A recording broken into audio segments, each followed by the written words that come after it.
Hi everyone, welcome back to JS homely hubs. Pesarattu upma అంటేనే మంచి combination friends. Friends, దాంట్లో అల్లం చట్నీ ఉంటే ఇంకా టేస్టీగా ఉంటుంది. పెసరట్ లవర్స్ అయితే ఈ వీడియో అయితే మిస్ అవ్వద్దు ఫ్రెండ్స్. ముందుగా స్టవ్ మీద కడాయి పెట్టుకొని దాంట్లో ఆయిల్ వేసి పొట్టు మినపప్పు ఉంటుంది కానీ పొట్టు మినపప్పు 1 కప్పు మినపప్పు అయితే వేసుకొని బాగా వేయించుకున్న తర్వాత చిన్నగా తరిగిన అల్లం ముక్కలు, ఎండుమిర్చి వేసి వేయించుకొని మిక్సీ జార్లో తీసుకోవాలండి. తీసుకున్న తర్వాత దాంట్లో 2 పెద్ద సైజు టమాటాలు అయితే 2 వేసి కట్ చేసుకొని రుచికి సరిపడినంత ఉప్పు వేసి మగ్గించుకోవాలండి. మగ్గించుకున్న తర్వాత చల్లారిన తర్వాత సీజర్లో మినపప్పు, అల్లం వేసి మిక్సీ పౌడర్ చేసుకోవాలండి. తర్వాత ఇంకా ఈ టమాటో ముక్కలు వేసి ఇంకా 1 స్పూన్ వచ్చి బెల్లం పౌడర్ వేసి మీకు చిక్కదనం ఎంత కావాలో అంత వాటర్ అయితే వేసుకొని మిక్సీ పట్టాలండి. అంతేనండి, టేస్టీ అల్లం పచ్చడి అయితే రెడీ. ఇది మా హస్బెండ్కి చాలా ఇష్టం అండి. దీన్ని పెసరట్ చేసిన ప్రతిసారి చేస్తూనే ఉంటాను.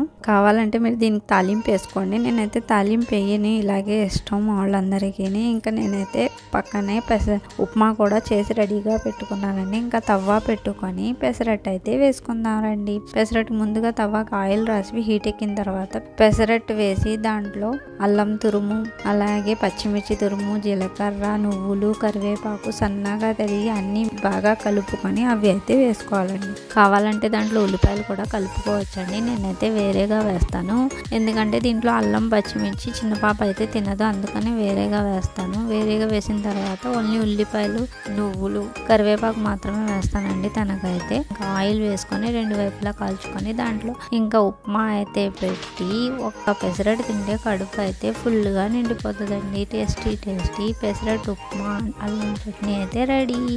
రాగి పెసరట్ ఫుల్ వీడియో అయితే కింద ప్లే బటన్ కనిపిస్తుంది కదండి, అక్కడైతే ఇచ్చాను చూడండి ఫ్రెండ్స్. ఈ వీడియో నచ్చితే లైక్ చేయండి, షేర్ చేయండి, సబ్స్క్రైబ్ చేయండి. Bye friends.